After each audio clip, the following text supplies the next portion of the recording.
নমস্কার বন্ধুরা, মা ও মেয়ের রান্নাবান্নায় আপনাদের জানাই সবাইকে স্বাগত। সবাই কেমন আছেন? আশা করছি সবাই খুব ভালো আছেন। শীত তো পড়েই গেল প্রায়, আর বাজারে শীতের সবজি কিন্তু উঠে গেছে। শীতের সবজির মধ্যে শিমটা বেশ ভালো লাগে, আর এইভাবে রান্না করলে তো আরোই ভালো লাগে। আমি আজকে শিম সর্ষে রান্না করব।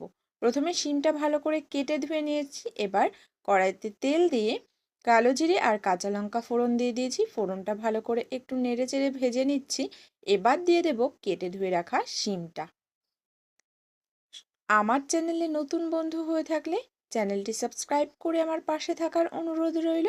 ভিডিওর পাশে বেল আইকন রয়েছে, প্রেস করে রাখবেন, তাহলে যখনই আমি নতুন নতুন রেসিপি শেয়ার করব সবার প্রথমে আপনার কাছে নোটিফিকেশান পৌঁছে যাবে। মশলার সঙ্গে ভালো করে শিমটা নেড়ে চেড়ে নিয়ে এবার দিয়ে দিলাম পরিমাণ মতো লবণ। লবণটাও শিমের সঙ্গে ভালো করে নেড়ে চেড়ে নিচ্ছি। এবার দিয়ে দেব পরিমাণ মতো হলুদ।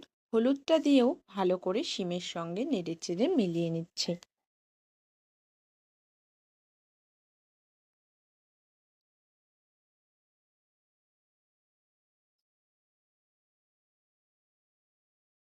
গ্যাসের হিটটা মিডিয়াম টু লো করে রান্নাটা করে নেব।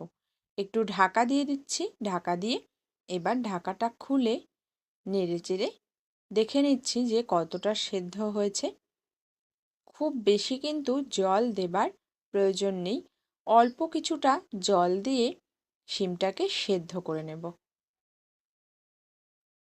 আমার রেসিপি আপনাদের কেমন লাগে কমেন্টের মাধ্যমে জানাতে ভুলবেন না।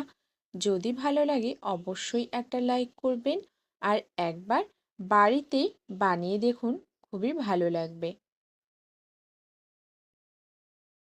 জলটা দিয়ে বেশ কিছুক্ষণ ঢাকা দিয়ে দেখুন রান্নাটা করে নিলাম। শিমগুলো কিন্তু সেদ্ধ হয়ে গেছে। জলটা আরও কিছুটা টানিয়ে নেব। শিমটা আরও ভালো করে সেদ্ধ করে নেওয়ার পর এবার দিয়ে দেব আগে থেকেই শিলে বেটে রাখা সর্ষে। সাদা আর কালো দুই রকম সর্ষে কিন্তু আমি বেটে রেখেছি।